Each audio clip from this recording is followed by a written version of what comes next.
Bonjour à tous et bienvenue dans ce nouvel épisode du Wedding Talk de Cassandre. Je suis ravie de vous retrouver aujourd'hui en direct du Clos de la Source à M, ce lieu emblématique de la région qui nous ouvre ses portes pour ce format inédit. Le Talk de Cassandre est déporté pour cette fois-ci en direct. Marion, Amandine, un grand merci de nous accueillir chez vous. Merci. Aujourd'hui, on va parler justement de l'accueil, du lieu de réception et aussi de cette double casquette parce que du coup, il y a le Clos de la Source et le traiteur La Gourmandine. Alors, pour démarrer, je vous propose déjà chacune peut-être de vous présenter et de nous parler de vos deux entités. D'abord, merci Cassandre de nous avoir rejoints au Clos pour cette édition un peu particulière. Tout à fait. C'est un peu improbable, mais oui, fort sympathique. Donc moi, je suis Amandine au Clos de la Source et pour La Gourmandine traiteur. On est en charge de vos événements pour la partie pro et particulier et aujourd'hui principalement pour la partie mariage. Voilà. Merci. Donc Marion, pareil, au Clos de la Source et la partie traiteur gourmandine.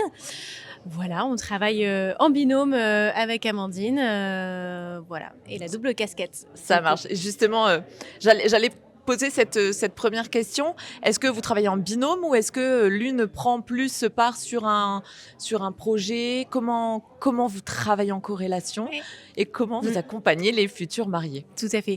On a vraiment, encore une fois, le binôme. On gère aussi bien la partie particulier, donc anniversaire, mariage, voilà, et aussi bien la partie pro, donc lancement de produits, séminaires, convention, team building, tout ça, tous les événements qu'on peut imaginer. C'est ça. Donc on n'a pas, on a vraiment encore une fois, cette double casquette nous deux, mais ce qui nous donne effectivement de la force, qui nous donne des inspirations aussi différentes, et de ne pas être que dans un créneau et dans un secteur bien spécialisé. Donc voilà, c'est plutôt très enrichissant. Et donc le Clos de la Source est le lieu de réception et le traiteur La Gourmandine, c'est bien ça ? Ouais. D'accord.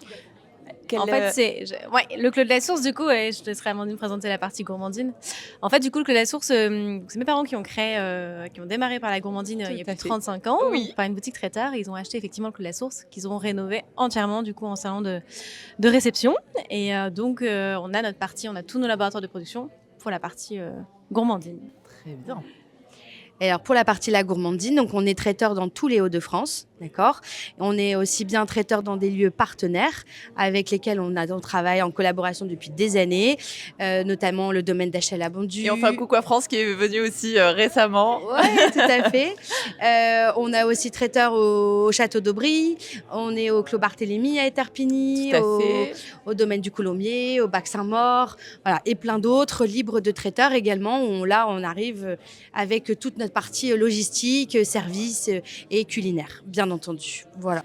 Et alors, comment vous allez construire le rythme de la journée, de l'accueil, en passant par la cérémonie, le vin d'honneur, la soirée dansante, le repas, bien évidemment. Comment vous accompagnez les futurs mariés dans la création du rythme de leur journée ? Alors, tout d'abord, quand ils viennent nous rencontrer au Clos de la Source, c'est d'abord pour trouver leur lieu de réception. Donc, quand ils ont officialiser leur réservation et qui se marient au Clos. Après, on peut rentrer dans la partie culinaire, la partie organisation et on s'adapte à leur timing de ce que va leur dire le photographe, si c'est religieux, à quelle heure se termine l'église et de là, on va vraiment commencer la partie organisation, mais aussi en lien avec la partie culinaire.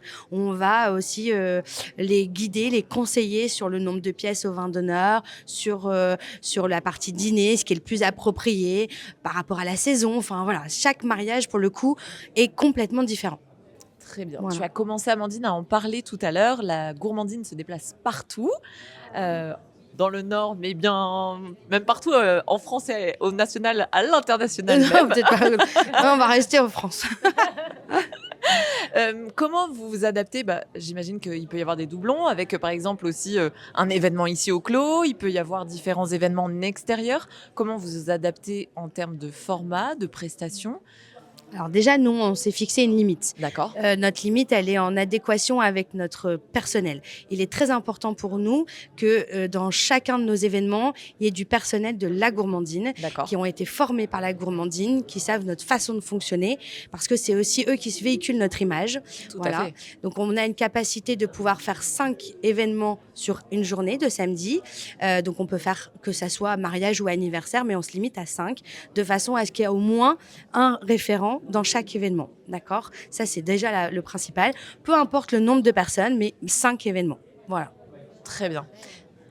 Mais aussi par rapport à la partie culinaire, les cuisines, voilà, tout en amont aussi, toute la partie mise en place, les maîtres d'hôtel. Tout à fait. Parce qu'on accorde une vraie importance. Alors aussi bien la partie culinaire, c'est un gros point d'honneur, mais aussi sur la partie service, on n'est jamais à l'abri d'un aléa, une météo un peu capricieuse, un retard, une belle maman qu'il faut un peu gérer. Il faut du personnel, voilà, qui est à l'écoute, qui est flexible et voilà, qui sache prendre la tendance. Donc, et alors, voilà. comment vous collaborez aussi avec toute l'équipe organisatrice? Là, on a différents prestataires autour de nous, donc de l'univers du mariage.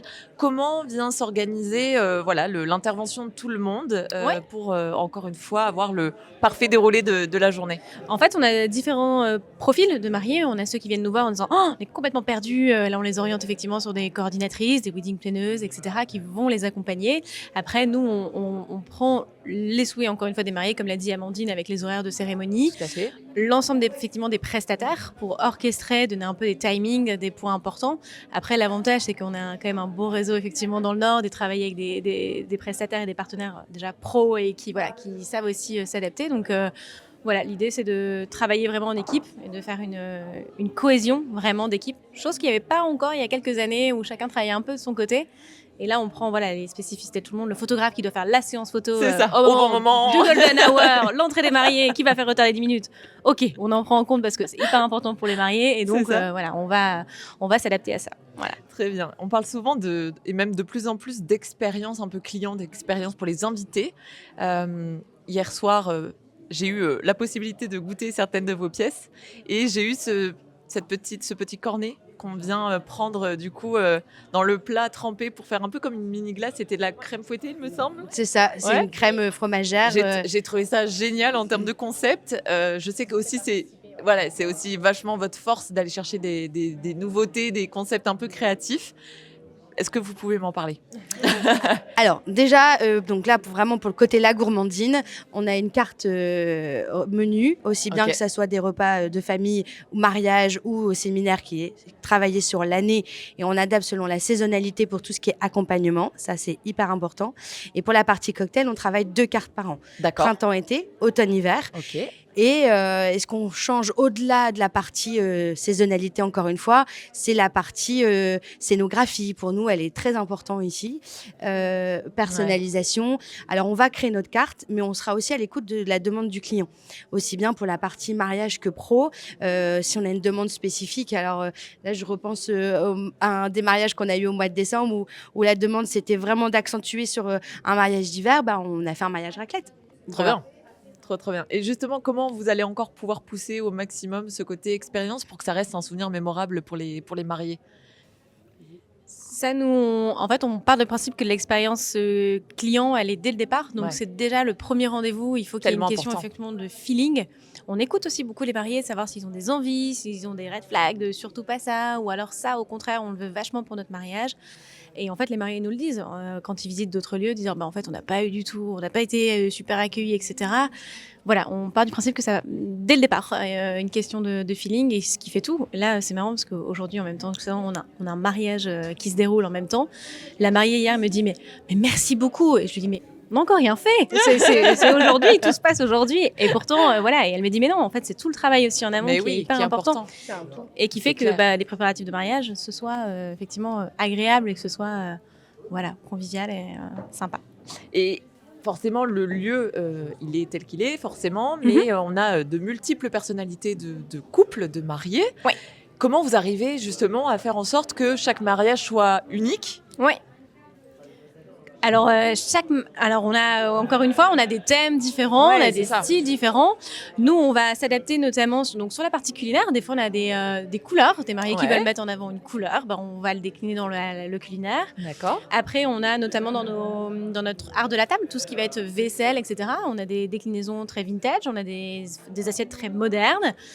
On va le personnaliser effectivement dans le dispositif aussi de la salle, j'imagine qu'on peut imaginer plein de configurations. Plein de configurations, dans le timing, dans des mariés qui disent terrorisés par l'ouverture de bal, on veut la faire le plus tôt possible.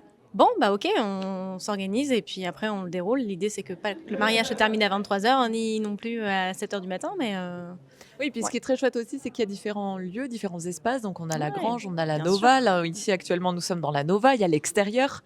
Voilà, on a vraiment cette possibilité, je trouve, ici, d'avoir un lieu, un moment à peu près. Oui, tout à fait. Là, on est bien situé sur la métropole lilloise. Proche des grands axes, proche des hébergements pour les mariés. On est au vert, on a 2 jardins. Chaque salle a son jardin, chaque salle a ses endroits de privatiser. Chacun a sa terrasse. Et ça nous permet, et la cour aussi, voilà. La cour, quand les gens peuvent privatiser l'ensemble du clos, on peut y faire des repas, on peut y faire des vins d'honneur, des cérémonies laïques. Et puis, même s'il y a 2 mariages des fois en même temps au clos, on a quand même 2 univers complètement différents et les gens ne se croisent pas, sinon on le ferait plus. Ça c'est important pour nous et on le fait quand même depuis 93, donc c'est pas d'hier. Voilà. Et donc du coup on arrive à faire différent dans différentes salles. Voilà. Et alors j'ai cru comprendre qu'il y avait une petite actu. Si je dis la petite maison. Ouais, la petite maison, c'est une petite nouveauté effectivement du clos. Effectivement, on n'avait pas c'est un peu notre point noir entre guillemets, c'est qu'on n'avait pas de logement sur place, pas de chambre pour des contraintes techniques, accessibilité, voilà. Donc on a, c'est une nouveauté de cette année. Effectivement, on a une maison qui est à 50 mètres du clos de la Source où on a du coup 3 chambres, 6 couchages, possibilité d'y faire ses préparatifs du coup le matin. Génial. Pour vous éviter des allers-retours, possibilité d'y faire dormir les invités ou pour les mariés, voilà. Éviter de reprendre la voiture le soir. Voilà. Moi, je voulais savoir si vous aviez une petite anecdote, un truc un peu drôle à me raconter. Waouh, un truc un peu drôle. Il y en a plein. Ouais. Et d'ailleurs, aussi petite anecdote, c'est qu'on a décidé cette année qu'on allait les écrire. Génial. Parce que là, en 30 ans, plus de 30 ans d'expérience, il y en a beaucoup. Il y a des choses qui sont drôles, il y a des choses qui sont un peu moins drôles, il y a des choses gênantes. Bienvenue dans le monde de l'événementiel. Ouais, bien sûr. Oh, les petites anecdotes un peu sympas, c'est quand tu as des annonces de bébés, un peu surprise aux invités ou bonsoir, on n'est pas 130 ce soir, on est 131. Les annonces naissance, c'est toujours un peu sympa parce que du coup, nous, en amont, on est dans la confidence. Bien sûr. Donc, on a notre petite technique, petit tips pour les mariées enceintes, c'est qu'on met un petit jus de pomme avec une petite eau pétillante. Ça fait une couleur un peu champagne, discret. Voilà. Donc, et on est dans toute la confidence, notamment pour les dégustations, parce que du coup, on adapte le menu pour la mariée, mais voilà, sans que ce soit trop remarqué aussi. Génial. Donc, est-ce qu'il vous reste des dispos sur 2026-2027 ? Est-ce que les futurs mariés qui nous regardent peuvent encore venir vous contacter ? Alors oui, on a encore des dates disponibles sur plutôt la basse saison, donc d'hiver, ou pendant lesquelles on fait de très beaux mariages en hiver. Vous pouvez le voir sur nos réseaux. Franchement, c'est vraiment très très chouette. Et encore du 2027. D'accord. Ouais. Voilà, on arrive encore à trouver des dates. Alors plus les dates fétiches, mais vraiment encore des belles dates sur 2027. Donc on n'hésite pas. Dans la barre d'infos, je mettrai vos coordonnées. N'hésitez pas à contacter directement Amandine et Marion. Ouais, parce qu'en fait, du coup, 2027, nous, on fait partie des domaines qui ouvront pas trop tôt, effectivement, nos calendriers, parce qu'on adapte notre partie traiteur également. Bien sûr. Et puis, on n'a pas envie d'avoir des mariés. On se marie en 2030, on ne sait plus, on sait quoi. Le projet peut changer 15 000 fois aussi. Donc, voilà, il nous reste effectivement des petites dates sympas. Bon, et on démarre 2028 quand même. Hein, mais, oui, il faut bien. Voilà. Allez, avant qu'on se quitte, la dernière petite question. Quel est l'événement auquel vous rêveriez de participer ? Quel est ou même d'accueillir ici au Clos ? Nos dîners, d'exception. Nos dîners d'exception. On va organiser petit dîner, mais du coup avec des réservations et toute une mise en scène complètement différente. Voilà, très intimiste. Mais oui, on n'en dit pas trop. En tout cas, affaire à suivre, quoi. Voilà, c'est ça. Effectivement. Ouais, on va avoir des belles nouveautés sur l'année 2026 du coup. Ouais, restez connectés. C'est ça. En tout cas, merci beaucoup pour cette belle immersion dans votre univers, dans ce lieu d'exception. Merci encore une fois de m'avoir accueilli et d'avoir permis que le Wedding Talk de Cassandre se fasse ici. C'était avec grand plaisir. Une grande première pour moi et c'était super chouette. Je pense que c'est une nouveauté. Trop bien. Merci à toutes les deux. Merci à toi aussi. Et puis on se dit à très vite pour de beaux mariages qui arrivent. À très vite. À bientôt.